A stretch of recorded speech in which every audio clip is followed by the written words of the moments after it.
Okay, students. Now, electromagnetic spectrum. What is that? Electromagnetic spectrum. Here, sorry. Spectrum is also classified into emission and line spectrum.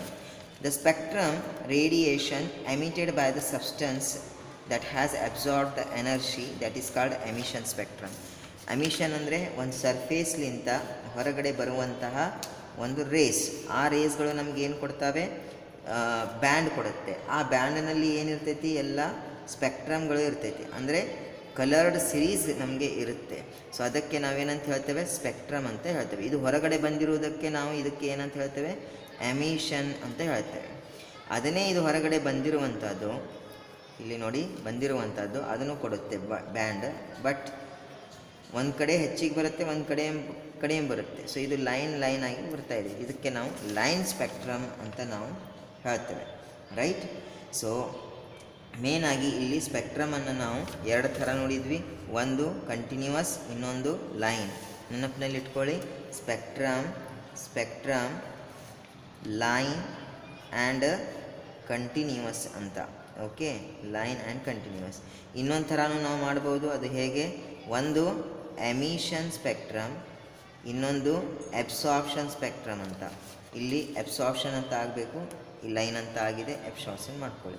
Spectrum which is obtained the radiation by pass through the sample. ಈಗ ನೋಡಿ, ಒಂದು sample ಇದೆ, test ಟ್ಯೂಬ್ನಲ್ಲಿ ನಾವು ಒಂದು sample ತೊಗೊಂಡಿದ್ದೇವೆ. The waves are passing through the sample, right? ನಾವು whatever the particle which is present in the test tube, that will absorbing by this wave. Now it will produce some sort of a band. That band we are calling as a absorption band or a spectrum anta ನಾವು ಕರೀತೇವೆ. So ಇದನ್ನೇ ಇಲ್ಲಿ ನಾನು ಹೇಳಿದ್ದೆ, emission and absorption spectrum. So here main thing we need to remember, depending upon the example.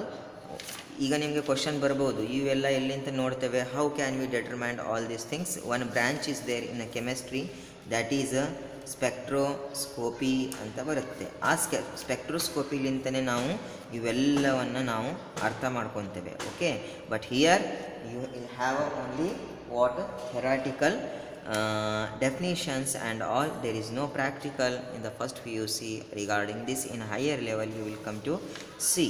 Now here on the basis of spectroscopy, these all the things we have studied. Now we will see by using one example, that is hydrogen.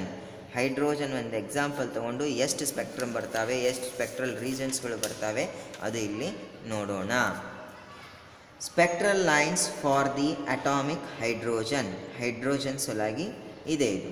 So ಇಲ್ಲಿ ನೀವು ನೋಡಿ, ಸ್ವಲ್ಪ ಕಾಣೋದಿಲ್ಲ, notes ನಾನು ಕಳಿಸ್ತೇನೆ, ಅದು ನೀವು follow up ಮಾಡ್ತಾನೆ ಇರಬೇಕು. ಲೈಮನ್ ಅಂತ ಇದೆ. ಎರಡನೇದು Balmer, then Paschen, then Brackett, then Pfund series ಅಂತ ಇಲ್ಲಿ ನಿಮಗೆ ಸಿಗುತ್ತೆ. ಸೊ ಲೈಮನ್ ಸಿರೀಸ್ ಇಲ್ಲಿ 1 ಅಂತ ಇದೆ, Balmer series 2, then Paschen series 3 and Brackett series 4, then Pfund series 5. ಇದು N1 ನಂಬರ್, ರೈಟ್? N1. ನಾವು N2 ನಂಬರ್ 2, 3, 4 ಇದನ್ನು ಬಿಟ್ಟು ಎಲ್ಲ ನಂಬರ್ಸ್ಗಳು ಇಲ್ಲಿ ಇರ್ತವೆ. ಸೊ ಈಗ ಮೇನ್ ನಿಮಗೇನು ಕೇಳ್ತಾರೆ ಅವರು, ಟೋಟಲ್ ಎಷ್ಟು ಸಿರೀಸ್ಗಳು ಇದ್ದಾವೆ, right? Series, right? Lyman series, Balmer series, right? Lyman, Balmer, Paschen series, then bracket series and pfund series. So ಇಲ್ಲಿ ಸ್ಪೆಕ್ಟ್ರಲ್ ಲೈನ್ಸ್ ಎಂಥದ್ದು ಬರ್ತೈತಿ ನಿಮಗೆ? ಇಲ್ಲಿ ಬರೋದು ಅಲ್ಟ್ರಾವೈಲೆಟ್, UV ಲೈಟ್ ಬರುತ್ತೆ. ಇಲ್ಲಿ ಏನು ಬರುತ್ತೆ? ವಿಸಿಬಲ್ ಲೈಟ್ ಬರುತ್ತೆ. ಇಲ್ಲಿ ಏನು ಬರುತ್ತೆ? ಇನ್ಫ್ರಾರೆಡ್ ಅಂದರೆ IR. Here also you will get IR, here also you will get IR, right? So in the IR region you will get these 3 series: Paschen, bracket, pfund. Then here in a visible range you will get what Balmer series. In a UV ultraviolet region you will get what Lyman series. Exam nalli ಕೇಳ್ತಾರೆ, region ಕೊಟ್ಟು series ಹೇಳಂತ ಹೇಳ್ತಾನೆ, series ಕೊಟ್ಟು reason ಏನಂತ ಹೇಳ್ತಾನೆ. So ಅವಾಗ ನೀವು ಇದನ್ನು ಸರಿಯಾಗಿ ನೋಡಿಕೊಂಡು ಹೇಳಬೇಕು. ಸೊ ಈಗ ನಾನಿದು ಹೈಡ್ರೋಜನ್ ಮೇಲೆ ಹೇಳಿದೆ. ಈ ಹೈಡ್ರೋಜನ್ ಮೇಲೇ ಒಂದು ಇಕ್ವೇಷನ್ನು ರಿಡ್ಬರ್ಗ್ ಏನೈತಿ ಕೊಡ್ತಾನೆ. ಆ equation Rydberg equation on the basis of what wave number nu bar is equal to 109.677 1 divided by 1 n1 square 1 minus 1 divided by n2 square. Its unit is meter per second. ಈಗ ನೋಡಿ ಇಲ್ಲೀಗ n ಅಂತ ಇದೆ, right. So ಇಲ್ಲಿ n1 ಅಂತ ಇದೆ. So ಇಲ್ಲಿ n1 values ನಾನು ಕೊಟ್ಟಿದ್ದೇನೆ ಅಷ್ಟು. ಸೊ n1 ಈಗ ಅವ ಹೇಳ್ತಾನೆ ಲೈಮನ್ ಅಂತ ಹೇಳ್ದ ಅವ, ರೈಟ್. ಲೈಮನ್ ಅಂತ ಹೇಳ್ತಾನೆ. ಸೊ ಲೈಮನ್ ಸಿರೀಸ್ಗೆ ಈ ಇಕ್ವೇಷನ್ ನಾವು ಹೇಗೆ ಬರೀಬೇಕು? ಸೊ ಲೈಮನ್ನಲ್ಲಿ ಇಲ್ಲಿ ನಾವು ನೋಡಿದ್ದೇವೆ, ಲೈಮನ್ನಲ್ಲಿ n1 ಎಷ್ಟಿದೆ 1, n2 ಫಸ್ಟ್ ನಂಬರ್ ತೊಗೊಳ್ಳಿ 2 ಆಗುತ್ತೆ. ಸೊ ಈಗ ನಾನು ಹೇಗೆ ಬರಿಬೋದು? Nu bar is equal to 109.677 1 divided by 1 square divided by 1 2 square per centimeter ಅಂತ ನಾವು ಈ ಥರ ಬರಿಬೋದು. ಸೊ ಇದು ಏನಾಯಿತು ಲೈಮನ್ ಸಿರೀಸ್ಗೆ. ಸೊ ಈ ಥರ ವ್ಯಾಲ್ಯೂಸ್ಗಳು ನಿಮಗೆ ನೆನಪಿರಬೇಕು. ಲೈಮನ್ದು n1 ವ್ಯಾಲ್ಯೂ 1 ಇರುತ್ತೆ, ಬಾಮರ್ 2, ಪಾರ್ಷನ್ 3, bracket 4, ಪ್ರೀಫಂಡ್ 5. Right, we will put here all these values. This is what this equation we are calling as what Rydberg equation, right? Rydberg equation. Here instead of writing this one we can write r.